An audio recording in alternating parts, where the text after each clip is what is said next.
Hola Andrés. Hola. Mi duda es con respecto a la semana pasada al estudio del texto, cuando se hablaba sobre la magia y la curación. Primero, cuando habla el texto de curación y sanación, ¿es equivalente? Sí, es lo mismo. Y cuando se explicaba de que a veces, por ejemplo, cuando uno toma una medicación, un fármaco, y tiene efecto, el efecto visible es porque la persona tiene la confianza de que ese fármaco va a funcionar a ese nivel, por ejemplo, desapareciéndole el dolor a nivel físico. Sí, claro, si no, no lo haría. ¿Sí? Ujú. Claro. ¿Y qué es lo que pasa en los casos entonces en los que la persona no sabe que está tomando el fármaco y aún así tiene el efecto? Bueno, las cosas que ocurren más allá de la conciencia y le pasan a la persona, vienen de la persona también. Si dices, por ejemplo, y en el caso de un accidente vas conduciendo y de pronto se te atraviesa otro coche y te saca de la carretera. Si yo no he pensado en eso, ¿por qué me está pasando? Esto es lo mismo. No importa la conciencia que se tenga de lo que ocurre en tu experiencia, para darte cuenta de que proviene de ti. Entonces, si a dos personas se les administra un medicamento, uno sabe que lo está recibiendo y la otra persona no, y ambas reciben el mismo efecto, eso no desmiente lo que estamos diciendo, sino que lo confirma. Ambas están decidiendo, una consciente y otra inconscientemente, ese resultado. ¿Y desde dónde lo haría, por ejemplo, la persona que no está sabiendo que está tomando el fármaco y aún así le alivia el dolor? Eso dependería mucho de las circunstancias, de cómo se ha dado la situación, de lo que significa para esa persona. Depende, porque entiendo que eso no va ocurriendo habitualmente, que a alguien se le den medicamentos sin que lo sepa para obtener un resultado determinado, ¿no? Entiendo que hablamos de cosas muy puntuales. Sí, de hecho va en relación a lo que planteé, por ejemplo, el caso de la semana pasada de la persona con esquizofrenia, de personas que no Ujú. desean tomar la medicación, entonces sus familiares se lo tienen que dar a escondidas en la comida, por ejemplo. Entonces, Sí, y la persona no sabe que lo está tomando y el efecto que tiene es que de pronto dejan de tener las alucinaciones. sí, pero la cuestión es que la mente no está separada de su experiencia. Y entonces, puesto que en algún nivel se disocia de su verdadero deseo de sanar, su verdadero deseo de sanar acaba tomando forma a través del otro. ¿Ves? Si no, sería imposible que estuviera en su experiencia, como tampoco es posible que si en tu mente no hay ataque, llegue alguien por la calle y te agreda. Puede ser que tú no lo veas conscientemente, pero eso tiene que haber salido de tu mente. No hay otro lugar. Y es lo mismo entonces que sucede en los ensayos dobles ciegos, donde la persona que administra y el que lo consume tampoco saben que están Ujú. tomando la medicación o que están dando la medicación, Sí, es lo lo que le mismo. está dando forma, entonces, Se a aplica ese sin deseo de excepción. sanación. Sí, es una ley de la mente, causa-efecto. No puede haber un efecto sin causa y la única causa es tu pensamiento. Entonces, pero lo que entiendo es que nace del deseo de sanación, entonces, que Si ese es, es el resultado, sí. digamos, ¿no? Ujú. Digo, al menos en la forma. Como dice, Sí, si no llegamos a la causa, igual se va a manifestar de alguna otra manera. sí. Y con respecto, también lo que se hablaba la semana pasada, con respecto a los impulsos milagrosos.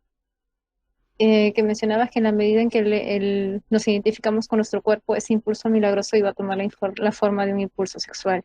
Sí. Entonces, primero, a qué nos referimos con impulso milagroso? El impulso milagroso tiene que ver con aquella fuerza que mueve la voluntad, que pone en marcha todo el plan, todos los mecanismos del plan.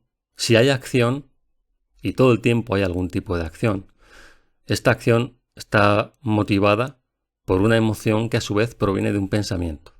La mente está constantemente en funcionamiento, dice el curso, y nunca para, nunca duerme. Entonces el impulso milagroso es el que mantiene, lo llamamos así aquí, puesto que ese impulso tiene la facultad de llevar a cabo una corrección, pero estamos hablando del funcionamiento natural de la mente. También los milagros son naturales, ¿sí? Impulso milagroso no porque sea algo excepcional que de pronto llega a la mente y le da un empujón, no. Impulso milagroso porque está ocurriendo todo el tiempo ya que la mente no descansa nunca. Y es lo que de repente en otras corrientes lo llaman como la fuerza vital o Sí, la energía. sí, ¿Ok? Y eh, es cuando nos identificamos con el cuerpo, entonces es que esta fuerza se tergiversa y termina siendo ese impulso o igual esa fuerza o energía sexual. se canaliza hacia ahí y entonces se ponen en marcha otros elementos. Es como hemos comentado alguna vez, como la electricidad. Dependiendo de a través de qué receptor pase, se puede convertir en movimiento, si pasa a través de un motor, en luz, si pasa a través de un foco, de una lámpara, o de calor, si pasa a través de una resistencia. Es la misma energía, pero dependiendo de cuál sea el receptor, adopta una forma u otra. Pero esa tergiversación es debido al ego. Sí. Entendiendo el ego como la percepción en su conjunto. O sea, no el ego como de pronto surge algo de la mente que hace que eso se desvíe hacia el cuerpo, no. El ego como una forma de funcionamiento mental que se nutre precisamente de unos pensamientos que son los que hacen que ese impulso se convierta en impulso físico. Por ejemplo, puede ser de las creencias del no merezco, o sea, no merezco ser feliz o merezco Sí, sufrimiento y luego ya se canaliza de esa forma sí, no, esa no está fuerza. directamente vinculado al pensamiento sexual como tal. No, Ujú. esto puede generar a veces confusión. No es que tú estés pensando en sexo y porque piensas en sexo entonces aparece el impulso físico como consecuencia. No, sentirte víctima del mundo, sentirte con falta de valor, sentirte insuficiente, esos son pensamientos que hacen que esa energía se canalice hacia el cuerpo porque son pensamientos que son afines al, a la densidad, a la supervivencia. Entonces, eso acaba tomando esa forma de impulso físico. Entonces, viéndolo al revés, entonces todo impulso sexual va a venir del sistema de pensamiento del ego. Sí. Y también lo mencionaron la semana pasada, entonces, cuando se refieren en algunas corrientes, eh, por ejemplo, la del Tantra o en el Ujú. caso de la Gnosis, cuando hablan de la magia, sí, la magia sexual, ven la parte de la energía sexual como algo sagrado. Eso es porque lo están enfocando porque viene de esa fuerza que mueve al universo que mencionaste hace un momento. Claro, claro. De hecho, lo es. Es una energía sagrada y lo bueno de esto, del tantra o este tipo de prácticas, es que ahí se manifiesta claramente esto que menciona el curso, que es que el Espíritu Santo utiliza lo que el ego ha hecho para invertirlo, para invertir su propósito o su enfoque. Entonces, si el regalo más ostentoso del ego, dice el curso, es el especialismo, y dentro del especialismo el cuerpo y la sexualidad, que conscientemente vayas a ese nivel con el propósito de invertir la dirección, es la mayor derrota para el ego, porque es su mayor trampa. Y en su mayor trampa, donde la mayoría cae inconscientemente en ella, el Espíritu Santo va con tu conciencia, va al mismo punto que es la práctica sexual y le da en ese mismo nivel un enfoque completamente distinto. El ego ya ha quedado desarmado a ese nivel que es tan importante. Porque fíjate todo lo que implica la sexualidad para el ego. La reafirmación de la insuficiencia, de la culpa, del ataque. Todo eso es lo que representa para el ego la sexualidad o la identificación con el cuerpo. Ahí justamente a esa práctica que el ego utiliza para reafirmar esas creencias es donde va la mente del espíritu a darle un significado completamente distinto. El ego ya no tiene nada que hacer ahí, porque eso no solamente afecta a esa cuestión de los impulsos sexuales, sino que se extiende a otras áreas de tu mente, puesto que la derrota del ego ahí no solamente se queda ahí, sino que se va transfiriendo a otras áreas de tu percepción. Y entonces de nuevo regresamos a que no es el comportamiento, sino es cómo lo voy a utilizar también, si a favor del espíritu o a favor del ego. Claro, porque hay muchas personas que, por ejemplo, pueden pretender únicamente evitar el orgasmo, la eyaculación, y eso es un acto más de represión propio del ego. No tiene nada que ver con el comportamiento, aunque el comportamiento puede coincidir con eso siempre que esté enfocado correctamente. Sí, justo te iba a mencionar porque en la gnosis lo que dicen es que no tiene que llegar al orgasmo, porque es una manera Ujú. de gastar la energía. Bueno, pero también hay Entonces, otra enseñanza detrás que apoya esa cuestión. Lo que ocurre es que, como en todas las enseñanzas, habrá quienes aprendan bien y otros que no lo hagan. Pero hay más información de fondo que simplemente reprimir el orgasmo o la eyaculación. ¿y cuál sería esa información de fondo? Esto que estamos comentando, el funcionamiento de esta energía y cómo puede ayudar a la percepción a sanar. Y entonces, a medida que nosotros vayamos reconociendo o deshaciendo todos los obstáculos que hemos puesto para contactar con el amor, ¿nacería el deseo de tener una pareja? ¿O ya no nacería? ¿O sería la otra expresión de que entonces sentiríamos que la pareja no solamente tendría que quedar entre dos, sino más personas, tres personas, o sea, ya el número que sea? A ver, en la medida en que se va avanzando en este camino, se reinterpreta el concepto de pareja. Que se reinterprete el concepto de pareja no significa que deba haber necesariamente un cambio en cuanto a la forma, sino un cambio en cuanto a la comprensión. Entonces, imagínate que hay una relación de pareja convencional y se unen en sus deseos profanos, como dice el curso, para obtener placer físico uno del otro y algún tipo de afinidad mental, y poco más. Pero en el desarrollo de esa relación, uno o los dos miembros de la relación amplían su comprensión de lo que es una relación y la empiezan a santificar. Eso no significa que cambie la forma de la relación. Lo que cambia es el enfoque de la relación. ¿Sí? Ahora, imagínate que alguien que está solo cambia el enfoque de la relación en base a ciertas enseñanzas. La idea o la mentalidad con la que entraría en una nueva relación no sería la misma que la que habría utilizado en el pasado. Entonces, quizá la nueva relación que entablara no estaría encajada dentro de la estructura de relación de pareja. O, por decirlo de otra forma, porque la relación de pareja es como una especie de estructura, con ciertas condiciones. ¿Sí?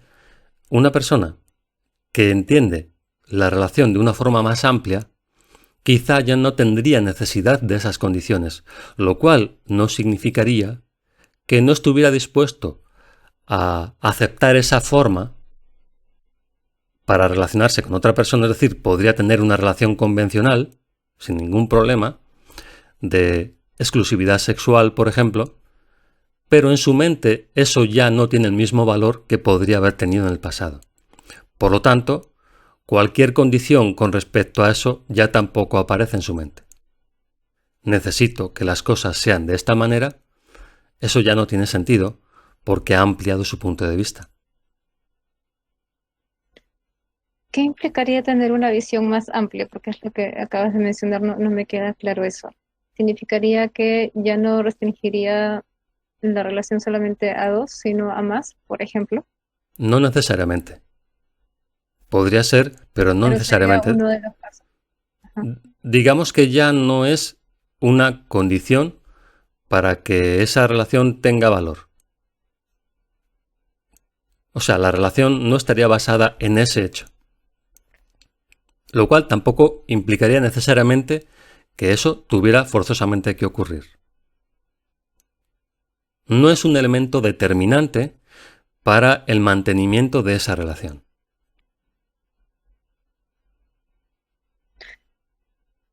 o sea, viéndolo desde la forma que adoptaría, sería entonces de que sí podría surgir una relación donde haya más de dos personas, ¿entiendes? Eso depende. Depende de en qué parte del proceso se encuentra esa persona. Podría ser algo que viviera puntualmente para ir definiendo su enfoque e ir contrastando, por ejemplo. Pero no necesariamente tiene que ocurrir así. Eso depende, está muy condicionado, como digo, al punto en el que se encuentre cada uno y lo que requiera para su propio aprendizaje.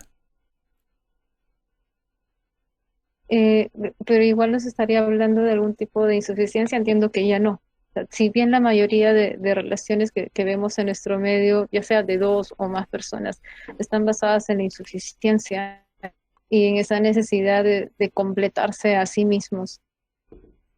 Te entiendo entonces de que más allá de las formas, ya no importa la cantidad, sino de que es el propósito desde donde están realizando o desde donde están llevando esa relación. Claro, es que el propósito lo es todo. La forma es totalmente irrelevante, si no podríamos concluir que en una orgía están todos iluminados. Porque como no están condicionados a la exclusividad, no, precisamente a lo mejor utilizan esa experiencia para esconderse del miedo al amor. Entonces no implicaría necesariamente... De hecho, todo lo referente al cuerpo está hablando de algún sentimiento de culpa. Entonces, mayor liberación mental no implica mayor interacción sexual. Porque la liberación mental te libera del sentimiento de culpa como consecuencia de la desidentificación con el cuerpo. Así que el resultado no debería ser una mayor actividad sexual. Eso en todo caso hablaría de algún tipo de disociación o de confusión al respecto. Justo por lo que conversábamos al inicio, ya como hace un momento. Uh-huh. Okay. Y tengo una duda más con respecto a la psicoterapia, Sí. Andrés. Eh, por los ejemplos que se dieron también el jueves, que mencionabas que hay enfoques que no nos hablan, que son, eh, digamos que nos dan o tienen la apariencia o son promocionados como psicoterapia, pero que en realidad no son la psicoterapia que nos habla el curso de milagros. Y hasta cierto punto yo había entendido la psicoterapia sí como pasos que hay que seguir para poder llegar a establecer esa comunicación con el otro. Pero voy entendiendo ahora a través de las sesiones que vamos teniendo de que la psicoterapia va mucho más allá de eso, que es la aplicación más bien de todo lo que nos va enseñando el curso en todo instante. Pero aún no lo tengo claro si psicoterapia, cuando el curso habla de psicoterapia, se refiere a alguna actividad definida o es la aplicación del texto en todo momento. Vale. A ver. Primero, el curso, el texto como tal, se refiere de manera muy puntual a los terapeutas en general. Psicoterapeuta, médico, maestro, sanador. Lo equipara todo independientemente de los términos. Ahora, hay un anexo que es psicoterapia, propósito, proceso y práctica, donde establece unas bases fundamentales del proceso terapéutico, donde da algunas pinceladas acerca de la relación terapeuta-paciente, pero no explica como tal cómo llevar a cabo una terapia, sino que describe cómo se produce la interacción en términos generales, cuál es el propósito, pero no es una metodología acerca de cómo hacer una psicoterapia. ¿Por qué? Primero, la psicoterapia tiene que ver, dice, con la sanación de la mente, puesto que la mente es lo único que puede enfermar, es el único tipo de terapia que existe. Porque va al nivel de las causas. Todo lo demás no se puede considerar terapéutico porque no cura. Si no accede a la causa, no puede curar. Ahora, dice también que el Espíritu Santo es el único terapeuta. ¿Qué es entonces un psicoterapeuta? Alguien que decide de forma estructurada o profesional poner su mente al servicio del espíritu del único terapeuta que existe para que a través de él, y eso tiene que ver también con el proceso que él mismo haya llevado a cabo previamente, a través de él y de su disposición para escuchar al espíritu, el espíritu pueda llevar a cabo su función en el paciente y en el terapeuta debido a la disposición de ambos. Pero eso es todo lo que ocurre. ¿Qué forma adopta? Cada uno puede tener su metodología, su nivel de disposición. No, el curso no explica acerca de la metodología psicoterapéutica en el anexo destinado a la psicoterapia. Por lo tanto, cuando se habla de la psicoterapia del curso en general, como no se refiera a eso, no se está refiriendo a nada que el curso diga explícitamente. En todo caso, la única terapia a la que el curso hace referencia son los milagros, puesto que son los que tienen la capacidad de llevar a cabo una transformación de la percepción. Y estos son inconscientes y son naturales.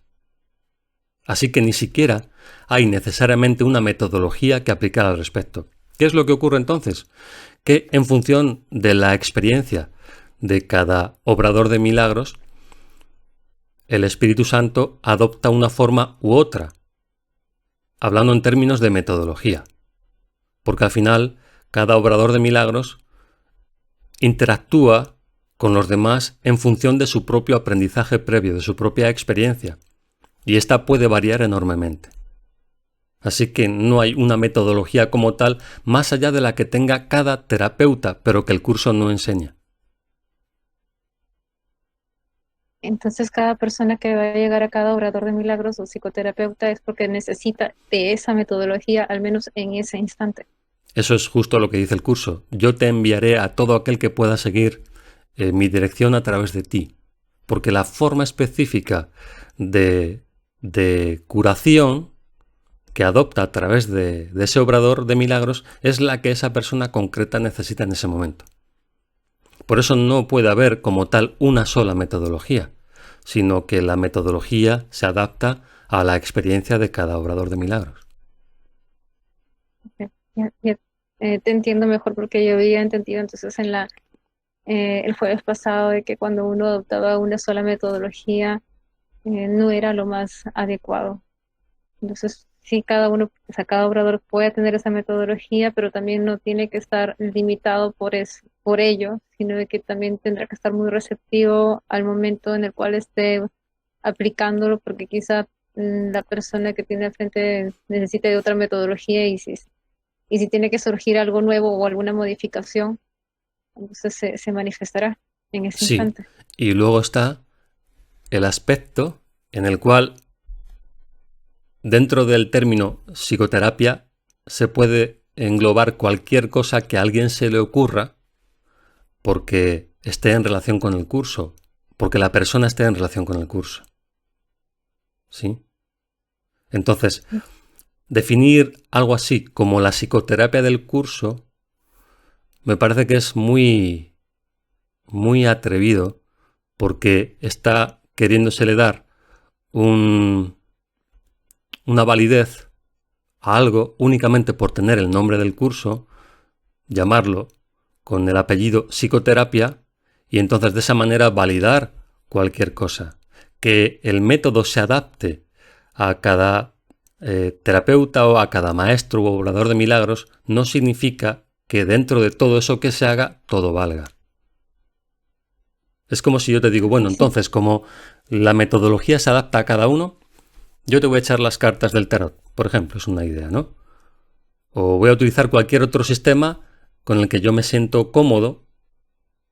Claro, dentro de la idea de que todo se adapta al final a lo que haga cada maestro de Dios, pues ahí podría caber cualquier cosa.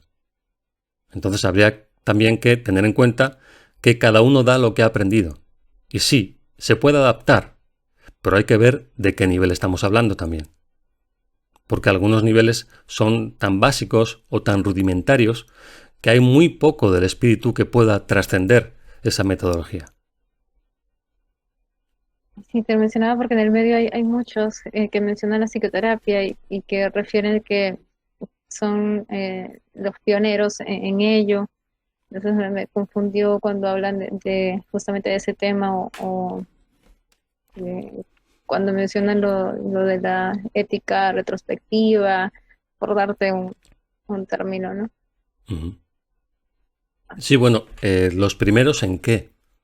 La psicoterapia Eh, está ocurriendo en el mundo desde el momento de la separación. Desde el momento en el que el espíritu es necesario debido a la separación, está ocurriendo un proceso psicoterapéutico. No es algo que se acabe de inventar, ni mucho menos ni tiene nada que ver con la aparición de la psicología. Antes se decía que es más fácil ver la paja en el ojo ajeno que la viga en el propio. ¿De qué está hablando? Está hablando de la proyección. proyección. Ahora lo llamamos proyección, antes era una forma de parábola, ¿no? Pero la Sí, psicoterapia, el Espíritu Santo lleva operando miles de años aquí.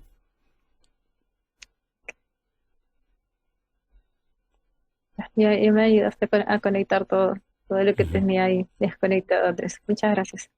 A ti, Isabel.